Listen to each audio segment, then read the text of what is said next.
Okay, now once we know the theory of collection, let's start the implementation. And of course, this will make much more sense once we do it. So if you talk about collection, and now I'm talking about the collection interface now, right? Remember we talked about collection API, which is a concept, right? So in this concept, we have multiple classes interface to work with.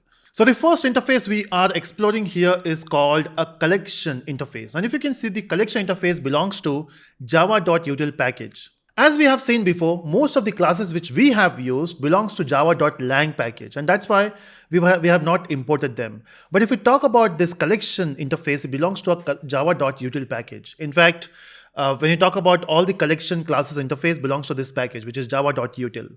Okay, so we have to import that as well. So you can do that with the help of import, and you can mention the package name and the interface name, which is collection. Now, once you say collection, you can create a collection of numbers, let's say, and then I can say new. Okay. Now, the only problem here is I can't say new collection, right? Because collection is the interface, right? Now, you might be saying, hey, it's simple. You can just create anonymous class, provide the implementation. Maybe I can try. But then if you can see, the collection interface has so many methods and we have to define all the methods. See, when you talk about API simply means a library or some feature which you can simply use it. You don't have to implement them. Then what's the use of using an API, right? So what I will do now is I will remove the entire part. I don't want to define this method by myself. The second option we have is, if you don't want to create your own class, can we use some inbuilt classes? And that's right. We have so many classes available which you can work with. So if I want to represent this, so basically on top, we have something called a collection, right? Now this is the interface which we are using. Now, there are certain more interfaces which actually implements the collection. One of them is list. We have queue. We have set. So all these classes or all these interfaces basically implements or basically extends the collection interface. And individually, these interfaces have their own class implementation. Example for list, one of the most famous one is ArrayList. So we can use this. For queue also we have different classes. For set we have a very famous class which is called hasSet. So we have different classes implementation. Example for queue we have something called DQ which we can use. So for list we have ArrayList.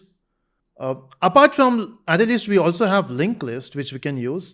If you have worked with data structures before, we have a concept of linked list as well. And then in most of the languages we implement them by ourselves, right? But then in collection API we get the implementation. In fact, in set also we have something called a linked hasSet. But then the most famous one or simpler one is to use ArrayList and hasSet for the set. Now, apart from this, if we talk about the concept of collection, the concept I'm talking about, collection API, we have one more thing to work with. We have something called a map, right? And map has multiple implementation, which we'll see when we start with map. Okay, so at this point, let's try to use either list or we can use set, but let's start with set list here.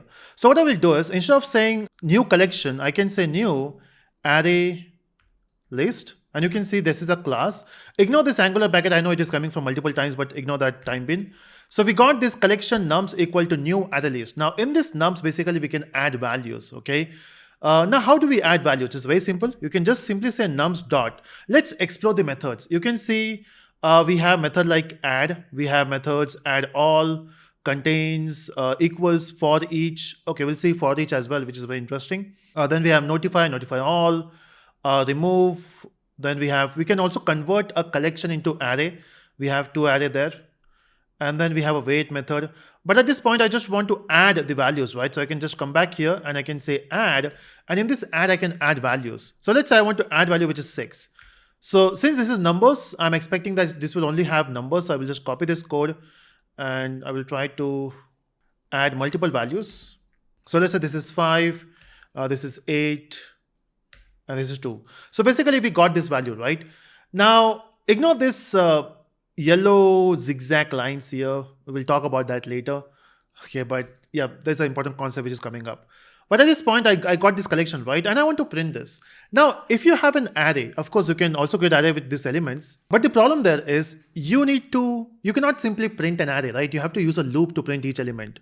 But that's not the case with collection. I can simply come back here and I can say sout and I can print nums. And you can see if I try to run this code, if I say compile. Okay, so when you compile this code, there's no error, but you can see there's a warning here. Again, we'll talk about that warning in some time, but let's run this code and see what happens. And you can see we got the output. So we can directly print a collection. That's a beauty. Okay.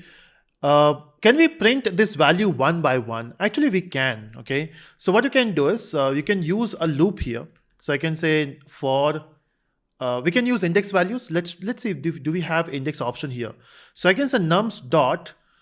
If I say get, oh, unfortunately, we don't have the indexing for collection API or collection interface here. No issue. I can use enhanced for loop. Remember, we have used enhanced for loop with the loop. So I can say int n colon nums, and I can print each n value. So I don't have to do this. Again, how do we use index? That we'll see later, but at this point, this should work. Okay, the only problem here is, okay, let's talk about the problem which we are getting this gray, this yellow line here. See, the thing is, when you talk about a collection, when you're getting nums here, right? See, in array, you specify the type as well. You say int nums, right? So you know that in this nums, you'll be having only integers. But when you talk about collection, nowhere we have talked about the type of it, how it will work. Okay, and that's where what you have to do is, you can mention the type. And that's the error you're getting here, because it says the values which you have added here is not actually numbers. These are object type. That's right. As we talked about integer, float classes, all these classes basically extends the object class. And by default, the collection API works with objects. And this 6, 5, 8, 2, they're not integers, they're objects. And that's why you cannot store that into integer. How do we solve this problem? So if you want to solve this problem, we can use a concept called generics. Okay, now how it works. So basically, where should we mention the type? Maybe what they could have done is, this is what they have done in 1.2, 1.3, 1.4, but they realized one problem, right? Which is, by default, all the values here are objects. So how do we specify? Maybe they could have created some extra classes by saying integer ArrayList, integer collection, string collection. What if you have your custom class like student? So it will be difficult for them to create all the classes, right? So what they did is they have given you one option where you can use angular brackets here. So just after the collection, use the angular bracket, and in that you mention the type of element you want to work with. So we are working with integers. So integer is basically a class, which is a wrapper class for the int type, because int is primitive, integer is a class, and collection normally work with objects, not the primitive values. So if you want to store integer numbers, which is you have to use a class integer. And you can see now there's no problem. There's no yellow zigzag lines. And we got, there's no error here as well. Let's see if this works. I will say compile and run. And you can see we got the values. Now, one more thing, why this type here is so important. See, it also helps you to remove the bugs of your code. Now, what bugs it can be? Example, let's say, if I don't mention integer here, okay, let's say if I remove this part and everything is object, right? And then here, what I'm doing is we can use enhanced for loop. The only thing is I can't use object here. I can't use int, I have to use object. And then I'm converting this object into integer. So we can do that by typecasting it here. So I'm just typecasting it to integer. In fact, we can do it outside as well. Let me just do that. So I will say int num is equal to, I'm getting a num variable again, and I'm converting this n to the integer type. Okay, so you can see we got num. And what if with this num, I'm performing some operation? Because I want to perform the operation, that's why I can't use object. And now if you try to work with this, you can see again we got the warning because we are not using type there. And if I run this code, it works, there's no problem. But what if by mistake, you're doing the code and you have added a number, but that too in double quotes, let's say 5. Now what will happen? Okay, so let's see. If I compile this code, there's no problem. If I run this code, we got an exception. And it's bad, right? And this is also runtime exception. This is runtime error basically. We don't want this. And that's why I think this type of problem should come in compile time itself. So if you mention the type with the help of generics here, and if I mention integer here as well, now if you can see, we will get the compile time error, not runtime error. And that's why if you compile this code, okay, you can see we got a compile time error. And that's why it is better to put this type every time. So whenever you work with collection, always mention the type there. Cool. So that's how we use ArrayList, and it has multiple methods. Now the only problem is we are not using the we're not able to get the index value, right? See, the thing is, if we talk about ArrayList, as I mentioned in the diagram as well, ArrayList is a class, if you can see here. So it's basically a class which implements a list, right? And if you talk about this list, list does have a method called get, because list works with index values. So which one to use? Should I use a collection here or a list? Say if you just want to add values and fetch, collection makes sense. But if you really want to work with index value, instead of collection, we should use list, because list supports index value. And you can see now I'm working with list here. And now if I want to print a particular index value, let's say I want to fetch the second index value. So I can say nums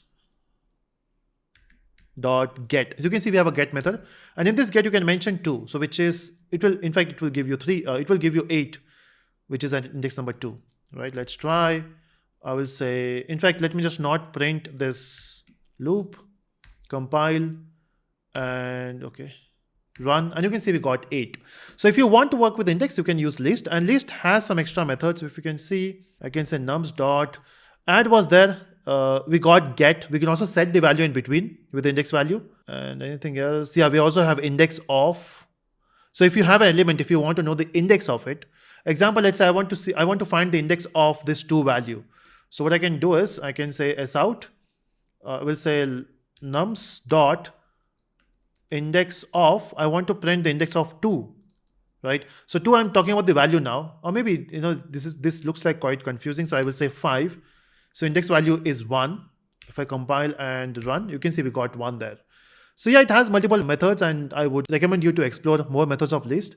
And that's how you work with list and ArrayList.